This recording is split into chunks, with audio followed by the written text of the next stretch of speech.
and welcome to Ghosts of Dufferin County and Beyond. I'm Marianne Kennedy, your host, and we are doing another at-home edition today. I hope you're all doing great out there. I want to thank you for tuning in. We're so excited to work with you, and we can't wait to maybe see everybody in person sometime soon. So we've got a great episode coming up today.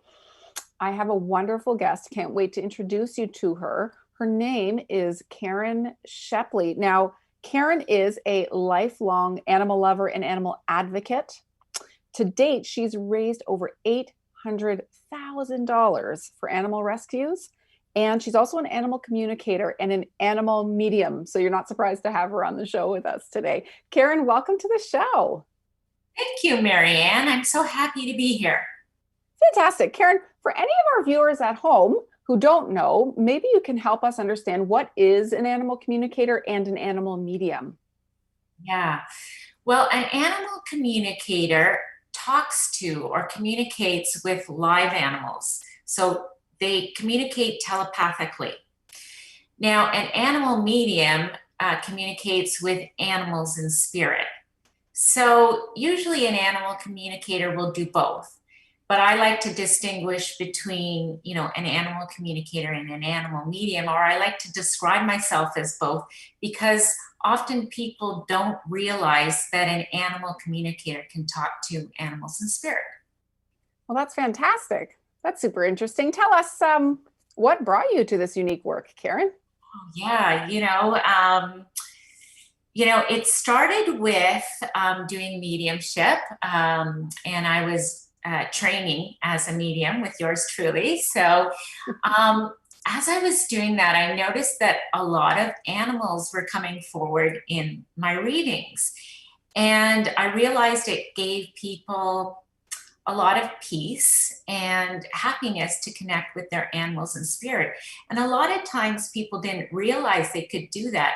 They thought about connecting to family members in spirit, but didn't think about connecting to their past pets. And so I kind of thought, wow, something's here. And the animals are coming forward. And I love animals. I always have. And then I heard about animal communication, which is, connecting, as I said, with live animals. And I realized that this is where I needed to be. And this is what I needed to do for people. No, this is great. This is fantastic because it leads me to my next question of, did you find that throughout your entire life, you always could communicate with both living and past animals, or was this something you had to learn to do? Yeah, this was something that I learned to do. When I look back, I probably was communicating with, live animals. I've always loved animals. I've always felt a very, very close connection. But it was definitely something that I learned to do. But that being said, it came very quickly.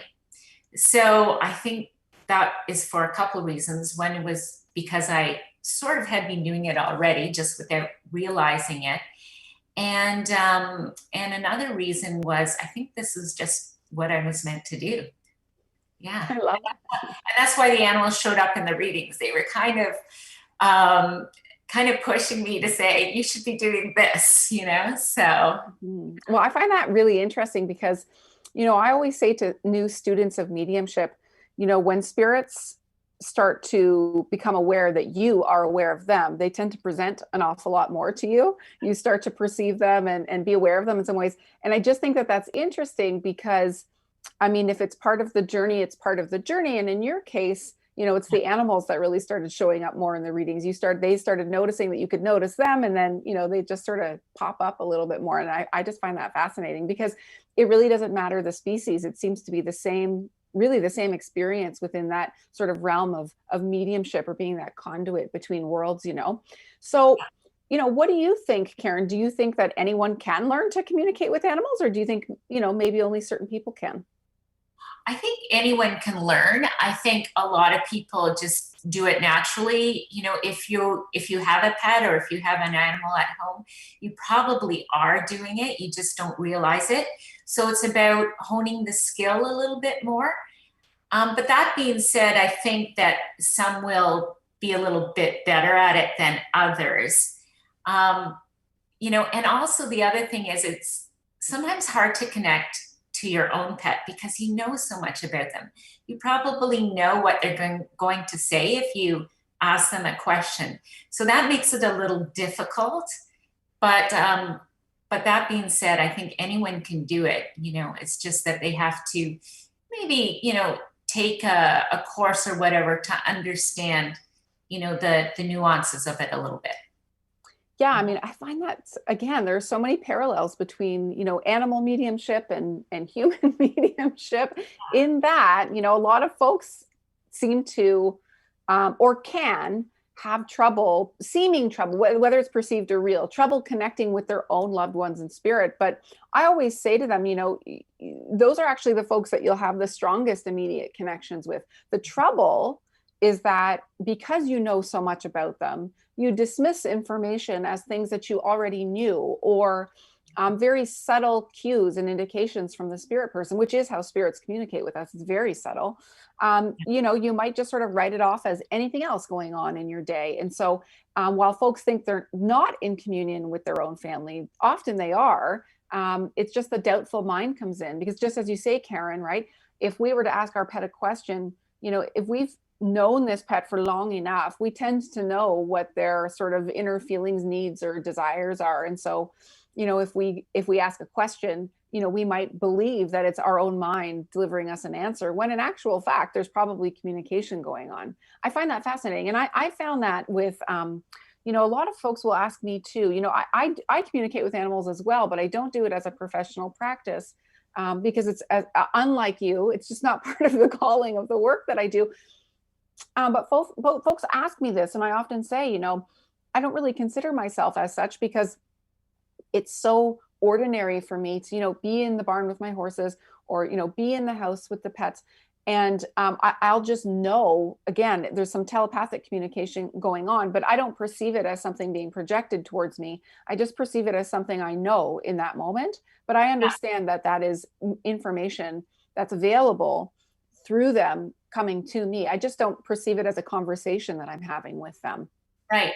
And because you do it all the time, it just becomes your normal way of, interacting. So yeah, that's exactly right. That's exactly right. It's just a normal way of interacting with animals around me. And I think, so did you have that experience too before you sort of formally learned and trained to do this? yes. So, what I kind of did to start with my own cat, and I would suggest this for people to try at home, is I worked on communicating to him before I worked on communicating, picking up the messages, and saw how that went. So for example, he has some undesirable habits, and he's very aggressive when people come to the front door. And so, and it's a territorial thing. So anyway, instead of saying, don't do that,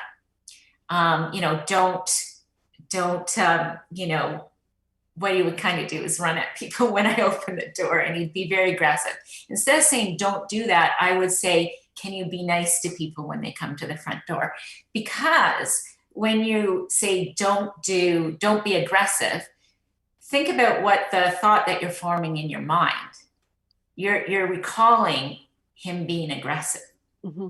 So, and that's what the animals pick up. So on one hand, you're saying don't, so they understand the tone in the don't, but then you're sending this telepathic message of them being aggressive or whatever. So you have to tell your animal what you want them to do, not what you don't want them to do. And once I saw how well that worked, just changing the language and realizing it was the telepathic thought that my cat was picking up, it was really quite of a revelation there. And then, once I realized this really was working, it was easier to work on some other things with him. And the other thing I tell people to do is, because again, they know so much about their animals. Ask them an open-ended question like, tell me something about yourself that I don't know. Mm-hmm. And just see what comes up. You Yeah. might get something really interesting. Yeah, that's fascinating. Again, another parallel, right, is that when we're communicating with spirit people, we want to ask open-ended questions, sort of not these sort of binary answers of yes or no, because it just doesn't really work like that. It doesn't work too well. We don't really learn too much that way. But I find that fascinating, one, because it sounds like your dog or your cat rather sometimes behaves like a dog. It sounds like, That's which behaving very is much like a dog. yeah, that's pretty interesting. And then the other thought I have there, for our viewers at home who may or may not be familiar with telepathy, maybe like describe what would it be like for a person to telepathically like intend to communicate with their animal or their pet? How do they do that? Is it just sort of thinking toward them? Just help us understand that. So when I tell people, just talk to your animals, but when you're talking to them, be very conscious of what you're thinking about as you're talking. And, and also start talking to them about when you're leaving the house, where you're going, when you'll be back. But think about the images that you have in your mind as you're talking. And that's a really good way to start. I also sometimes try to tell people to when they're out of the house, take out a photo of their pet and really think about visualizing them, and then just say, I'm going to be home in 30 minutes or whatever, and see, if your pet is waiting at the door when you get home.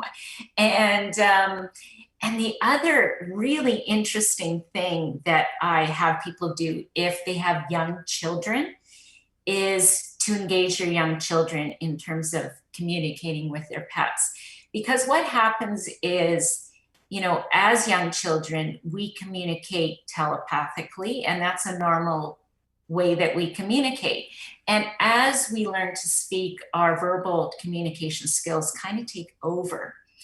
So if you have a young child, I say, okay, ask your child to, ask questions to your pet and see what answers they come back with. And it's really interesting. They come back with amazing answers. Yeah, So, no, I love that. My daughter, who's 11, we earlier this year, we actually lost our 17-and-a-half-year-old Jack Russell.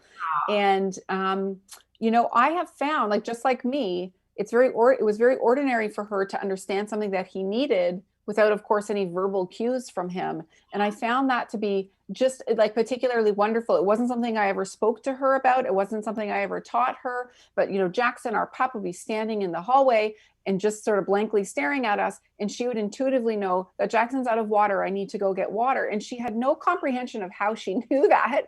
But really what was happening is that she was listening to him, but listening to him in a different way than how we ordinarily communicate with one another. And I think that's fascinating because, just as you mentioned, she's a kid. So I'm going to hold it right there. We are going to go to a commercial break and we'll be right back.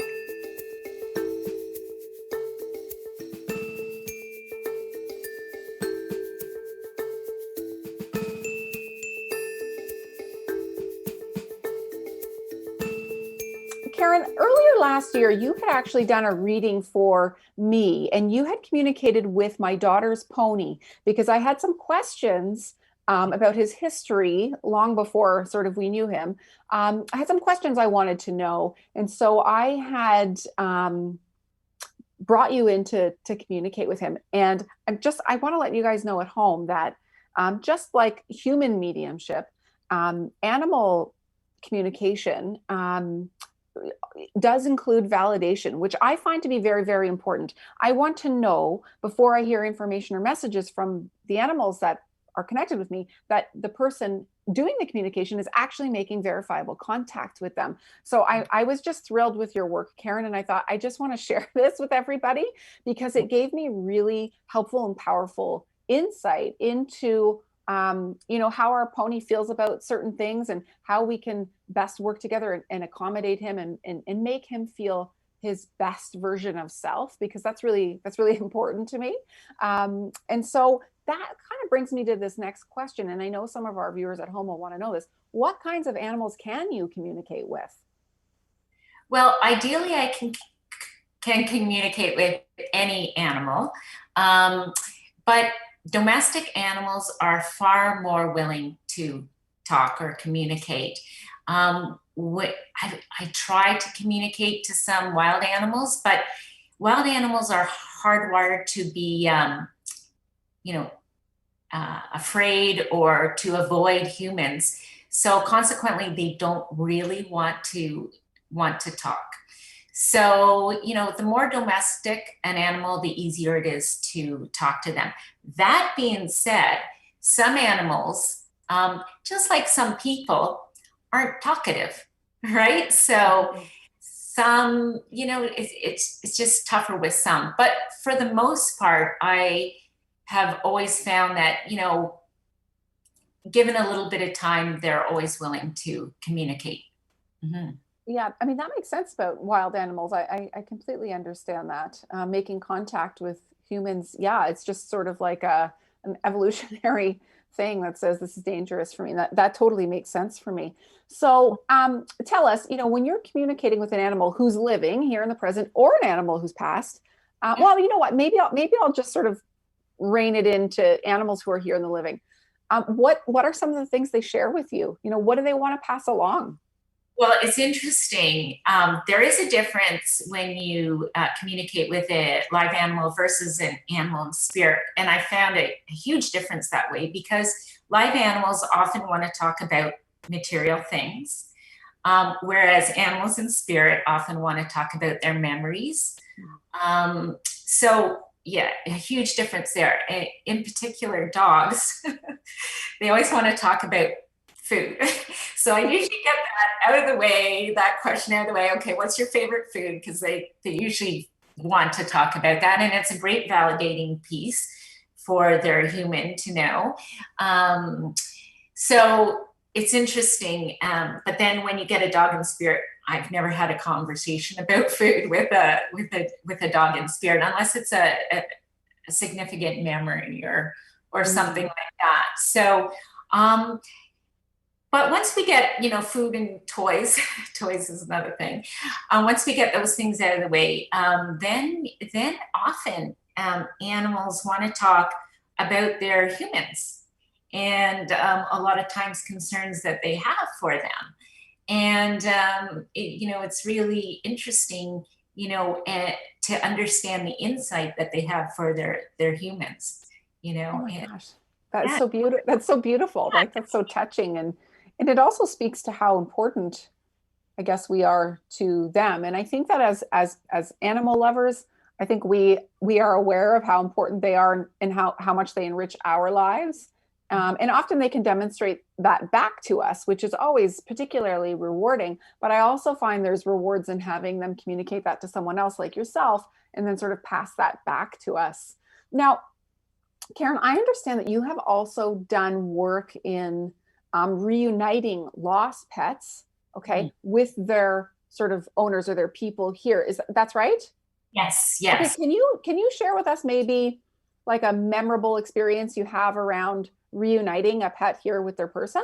Yes. So, I had this one person who had lost their cat. The cat had gotten out, and it always seems to be cats for whatever reason. But so I tuned into the cat. The cat had been gone, I guess, 11 days at that point. I tuned into the cat, and I could see a visual of where this cat was. So the cat described or showed me images of these old homes, like red brick homes that had been converted into stores, like to the detail where there was, the backyard was paved and made into a parking lot and that sort of thing. So quite a bit of detail. So I relayed this information to the owner, and the owner kind of knew the area that I was describing. The unfortunate thing was there were a lot of red brick homes in this area that had been converted to stores. So it was like, well, which one, right? And so I could describe this driveway and this paved parking lot in the back or backyard that was paved. But so the person went looking, but again, there were a lot of places that had a similar description. So she never found the cat. So what I did was I taught her how to tune in to her cat. you know, to visualize the cat. And it's almost like energetically trying to draw her cat home. Mhm. So, so it's like I had to teach her how to be her own animal communicator, and then just tune into the cat, think about, you know, please come home, follow my energy and you'll find your way home. And I said, do this as often as you can.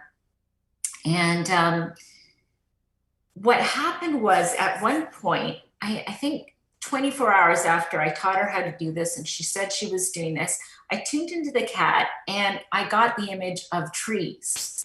So I felt the cat was on the move. So it wasn't in, amongst all the buildings anymore. So I'm thinking, oh, okay, I think the cat is trying to find its way home.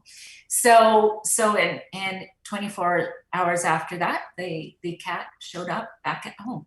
Oh my gosh, that's Yeah. fantastic and amazing. Yeah, so the cat was lost, so it couldn't find its own way home, but just tuning into the energy of its owner, and the owner was putting this energy out there so that the cat could use that to guide themselves home.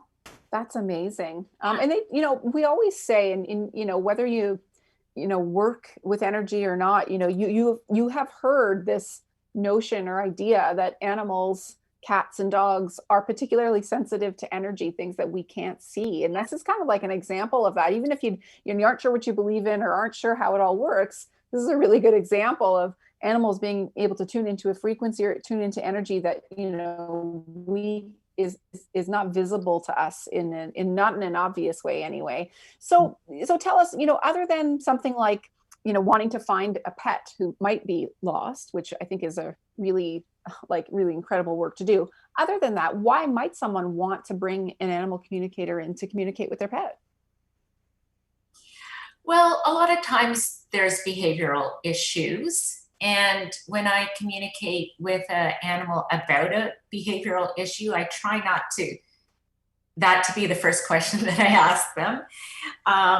Like a conversation that you would have with a person, you wouldn't want to talk about something controversial right off the bat.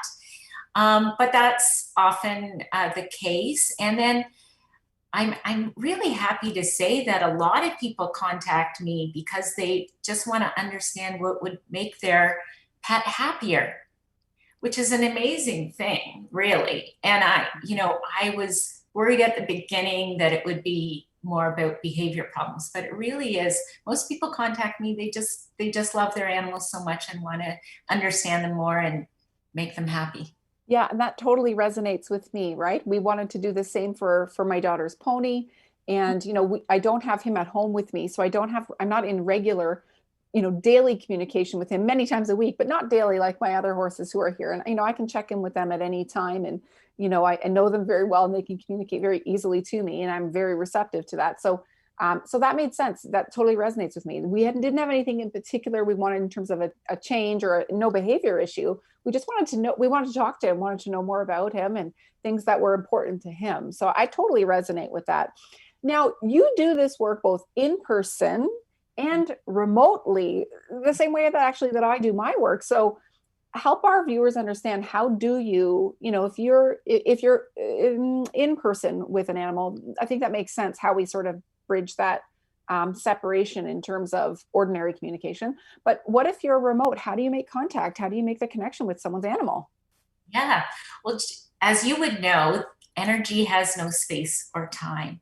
So as long as I can connect with an animal, and I use a photograph, so I tell people that they should send me a photograph of their pet, and just their name and that sort of thing, so that I can tune into their energy. That's all I really need. And it's to me, it feels the same as if I'm with an animal in person. Yeah. Yeah. No, that makes sense. I mean, it's the same with me, right? I work with folks all over the globe. We don't need to be sitting with Yeah. each other hand in hand. So that's really fascinating. So usually a photo and a name. So I love that. Now, Caron, tell us, other than how incredibly rewarding this work sounds and how fascinating it is, why do you do this work? What's the answer to the why? Why do you do this? Well, I love animals and I always have. And obviously, as we talked about, the animals were pushing me to do this, right? But really, I think a big part of it for me is I want to help people and animals understand each other better. And I think if people understand animals, all animals, then this world will be a better place, you know, and that's really what it's all about. Yeah, that's fantastic and so beautiful on so many levels. Now, Caron, just tell us quickly, a little bit about some of the charity work that you do. Yes. So for the past 10 years, I've been running an event called the Furry Friends 5K, or a series of events. And over 10 years, it's a walk run event with your dog to raise money for local animal rescues. And over the past 10 years, collectively, those events have raised over $800,000 for animal rescue. So I'm very proud about that. Now, during COVID, we kind of couldn't run those events. So what I did this past summer is I'm a yoga teacher and I teach.